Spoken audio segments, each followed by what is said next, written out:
Haiwezekani wewe mtumishi wa Mungu unakuwa mtu wa tamaa. Nikisema wa tamaa, naomba unielewe. Haiwezekani unapenda mambo ya kidunia alafu unapenda mambo ya Mungu. Siku zote maji na mafuta ukiyaweka sehemu moja hayatojichanganya, hatakuwa na mchanganyiko mzuri. Lazima yatajitenga, maji yatabaki kwake, mafuta yatabaki kwake. Kwa hiyo haiwezekani mtumishi wa Mungu unapenda siasa, unajihusisha na masuala ya siasa, unagombania ubunge, si urais, si waziri, si nani. Nisikilize nikwambie, sio mahali pako. Na kama utafanya hayo, sawa, utafanya. Lakini tambua, Mungu ushakorofishana naye. Na kitachokuja kutokea, lazima katika masuala ya Mungu hutofanya kwa usahihi. Utafanya kwa kutumia akili zako sana bila kumsikiliza Roho Mtakatifu. Ikiwa masuala ya kanisa 90% yanaongozwa na Roho Mtakatifu. Sasa wewe kulingana siasa ipo kichwani mwako, utatumia maneno ya siasa sana kuyaleta hata makanisani. Na ndio maana inapelekea watumishi wa Mungu mnadharauliwa sasa hivi.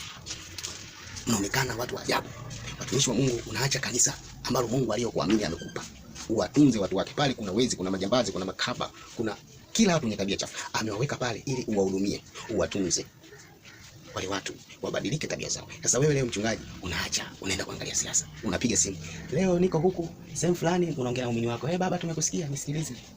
Unapoaminiwa na Mungu, jua kazi yake. Fanya kwa uaminifu. Na ukiendelea kufanya hayo, kuna anguko litatokea. Nguvu ya Mungu kwako itaisha. Na matokeo yake utabaki ni mtu wa kufumia maneno mengi. Maneno mengi yatakuwa hapo mdomoni. Nisikilize. Neno la Mungu linasema, ya Mungu mpe Mungu, ya Kaisari mpe Kaisari. Uwezi ukachanganya ya Kaisari na Mungu kayaweka pamoja. Ya Mungu mpe Mungu, ya Kaisari mpe Kaisari. Usichanganye masuala ya siasa na masuala ya Mungu. Siasa waachie waliojikita katika siasa. Wewe kama mtumishi wa Mungu, hakikisha unapokuja kuona kuna changamoto imejitokeza katika taifa, kuna jambo lolote limejitokeza katika taifa lako, wewe unaweza kusimama kuliombea taifa lako, kwa sababu wewe ni balozi wa Mungu. Ukiomba Mungu anajibu. Na ndio maana unakuta watumishi wa Mungu mmekuwa mna maombi mengi lakini hayana nguvu. Kuna baadhi ya watumishi wa Mungu wana maombi mengi sana na wakiyapangilia wanasema Mungu anashuka saizi, lakini yale maombi yanakuwa hayana nguvu, kwa sababu Mungu alishakufuta katika ramani ya watumishi wake.